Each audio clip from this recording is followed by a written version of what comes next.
What's up everybody, my name is Scott Paddock and today I'm going to give you a step-by-step guide on how to transcribe a solo.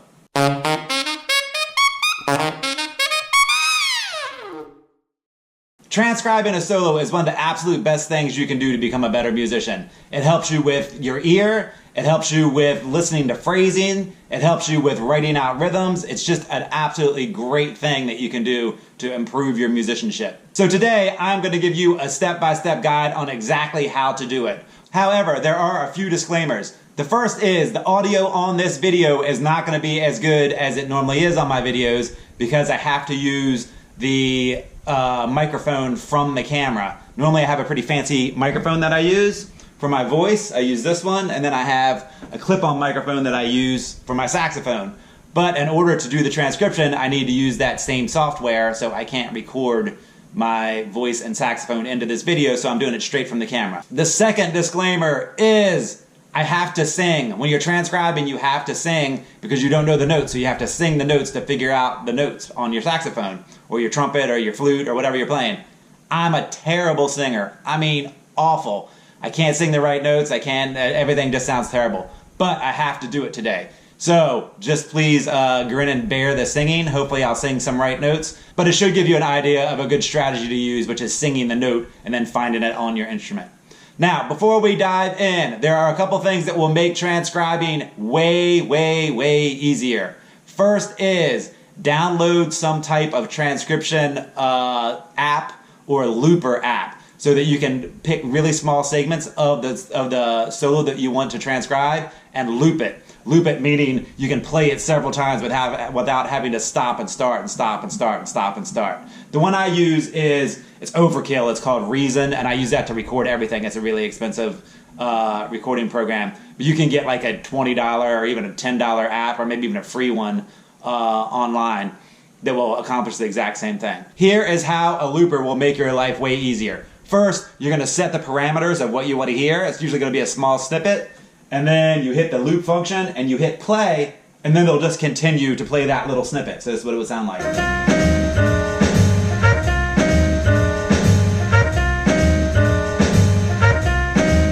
So it just plays that little snippet over and over and over so you can play along with it. The second thing is you need some staff paper.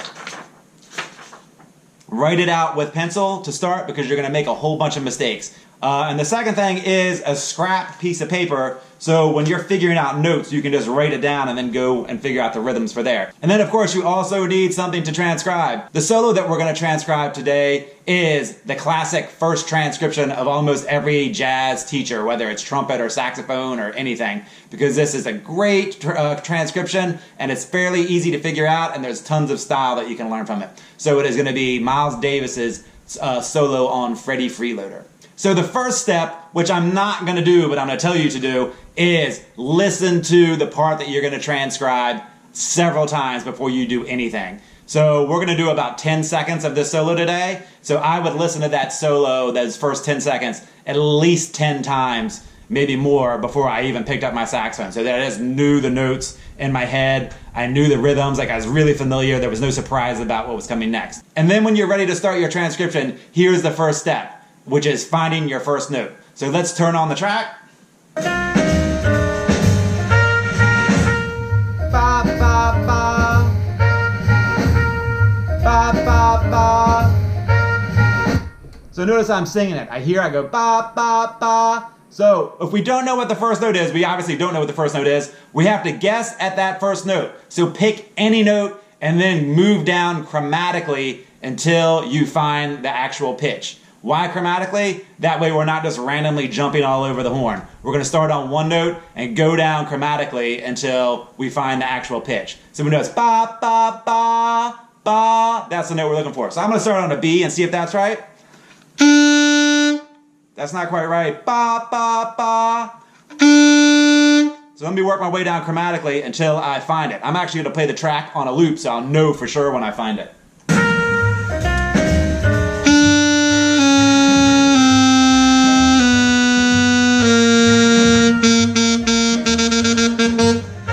There it is, it's a G. So I started on the B, I went down chromatically and kind of checked each note until I found the G. Now I know the G works, So my first three notes are the same.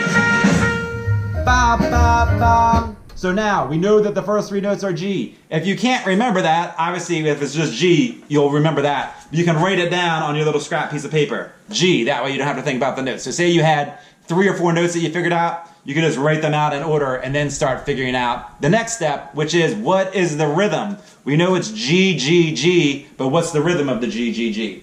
So you're just gonna keep counting until you're counting the rhythm. 1, 2, 3, 4, 1, 2, 3, 4, 1, 3, 4, 1, 2, 3, 4, 1, 3, 4, 1. So to me, it just sounds like 2 quarter notes and a long note on beats 3 and 4. 1, 2, 3, 4, 1, 2, 3. So maybe 2 quarter notes and a half note. So we would write out a half note rest, 2 quarter notes on a G, a high G for saxophone players, whatever instrument you are. For tenor players, that would be a C, and for C instruments, that would be a B flat. So I'd write G, G, G, just like this. All right, so we have our first phrase. That is how you get the first phrase. Now we're gonna extend the looper so that we can get to the next phrase.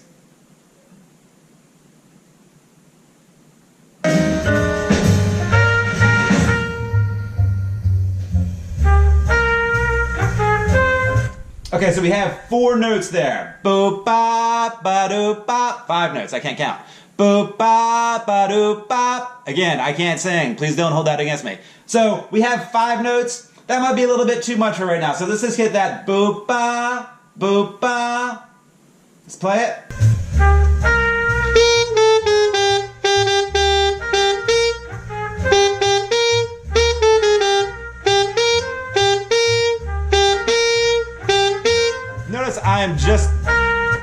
Notice I am just kind of like jumping around. I try to find that note. I'm like, okay, that's the note. What's the next note? So my first note sounds like E.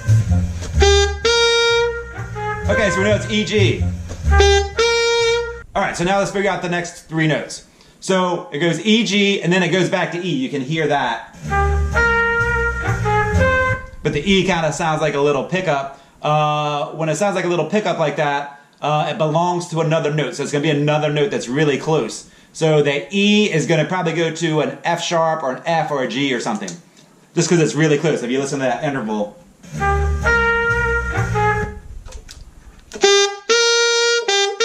So it's not a G. It's definitely not F sharp. That F sharp sounds terrible. So it's probably not going to be F sharps on the song. Oh, there it is. It's an F. Now let's play it with it to double check.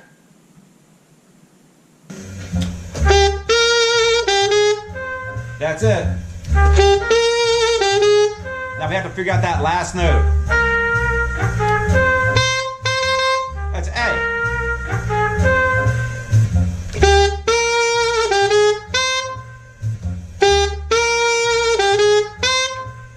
Okay, so we have our next phrase, and we know it is E, G, E, F, A. Now, let's back the looper up a little bit so we can hear it in time, so we can figure out exactly what that rhythm is. 1, 2. So where I started, I couldn't hear the time, so I'm going to back it up even more. 1, 2, 3, 4, 1, 2, 3. Oh, listen to that. Where's it come in? 4, 1, 2, 3, 4, 1, 2. So we know that comes in on beat 2. Bop, bop, bop, 3, 4, 1, bop. So we have a quarter note rest and an E. So now where does that G come in? It's a little weird. It's kind of on beat 2, but it's a little early. Bop, bop. 1, 4, 5. Yeah, so it's a little early, but I don't think he's playing it as a 16th note early. He's just anticipating the phrase. So we're gonna play it as 2 quarter notes. Bop, bop, bop. 4, 1, boop, ba. Boop. So let's figure out how long it is. So we know it's on beat 3, but how long is it? Boop, ba, boop, boop, ba, boop, boop, ba, boop. So how long is that? 1, boop, ba, boop. So it comes up on the end. 1, boop, ba, boop. So it's a beat and a half. So notice how I was pounding on the desk when I'm doing it. Boo, ba, boo. So that gives me, and I slow it down when I'm singing it. It just like really lets me know where I am in the song and where I am in the beat. Boo, ba, boo. So we know that is an E because we already wrote that down, so we don't have to think about it. Oh, I said the dotted quarter note was an F and it's a G. It's a good thing I wrote these notes down. Let's figure out where these last two notes go, the F and the A. Again, two quarter notes. The A is a little anticipated again, that last note. Boop, bop, it's a little ahead of the beat, but it's still, he's playing two quarter notes. One, two. So that's 1, 2. Boop, ba, and 1, 2. So the FA is 1, 2. Alright, so let's play it from the beginning just to make sure what we have so far is correct. When you are doing this, you are going to play the song a bazillion times to try and get it right. And the more you play it, the better it is, because the more you're going to get is phrasing, which is one of the next steps we're going to talk about. Alright, let's play it from the beginning and make sure we've got everything right so far.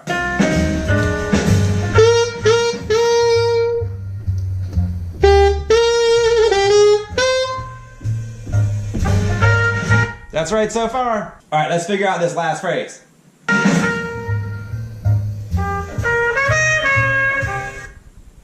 Boop, ba, ba, da, da, da.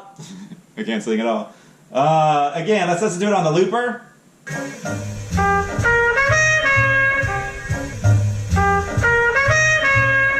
So where I have the looper set, it feels weird when it goes back around, so I'm going to extend the looper. So that's a really important thing, is like making sure that where you go back is it feels good and you can feel the time right away.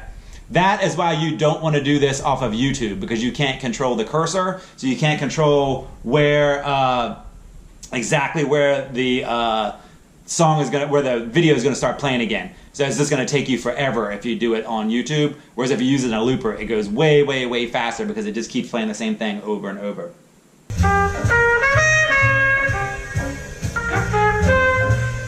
One. So again, it sounds like it comes in on beat 2. Take a listen to it. 3, 4, 1, 2. Yeah, it comes on beat 2. 3, 4, 1. So what is that note? Bop. Bop. Nope. Nope. Nope. That sounds like it might be it. Let's play it again. Yep, that's it.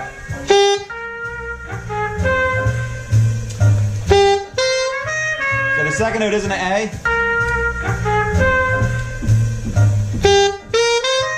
Oh, okay, we got the second note. It's a G.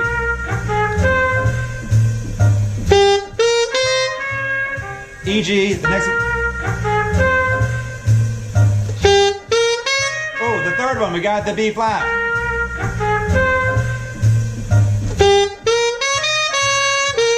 Oh, we got some more notes. Alright, so I got a bunch of notes. I'm going to write them down real quick so I don't so I don't forget them. I got a bunch of notes, so I'm going to write them down so I don't forget them. So I have E, G, B flat, C. So let's write it down and let's go from there so we don't have to think about it anymore.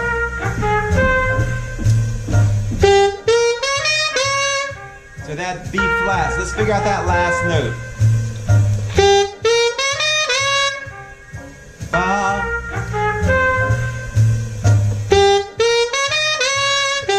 Oh, there it is. It goes back to the E.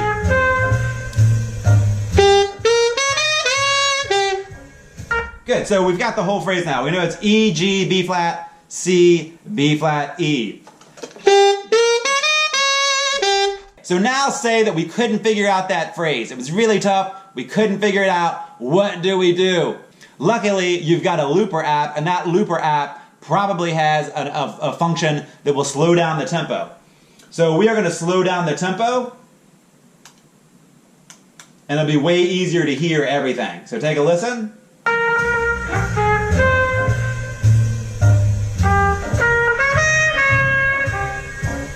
It's way easier to hear those notes when it's slow. Ba, ba, ba, dee, da, da. So when you slow those notes down, it's way easier. So should you just start off at a slower tempo? No, because the whole idea is to build your ear. We're trying to get your ear working. We're trying to get you to be able to hear the music and be able to figure it out on the spot as you're going along. So you want to do it at the tempo. However, if you hit a hard phrase, you hit something that's really fast, feel free to slow it down, but don't use the slow down as a crutch to do everything. Use the slow down function as kind of a life preserver for a phrase that you can't figure out. That is how much we are going to transcribe today. But we are not done. That is just the first part. The first part is getting the notes and rhythms. And that is a super important part because it's helping your ears. It's helping you figure out how to write rhythms and how to hear rhythms. Some people will say, don't write out your transcriptions, do it from memory. That's great if you've done a lot of transcriptions. But when you're first starting out, well, all we want to do is first we're trying to build confidence. We're trying to learn how to transcribe. So we want to pick something that's really easy, something that's not going to be crushingly difficult, and just build our confidence with transcriptions. And as you get better at it, you can make it a little bit harder on yourself by never slowing down or doing it all from memory. But in the beginning, you're just trying to get from point A to point B. So the best way to do that is going to be get a looper, play it, figure it out in very small sections. Some things we figured out one note at a time, some things we figured out phrases at a time. But again, I said that is only the first step.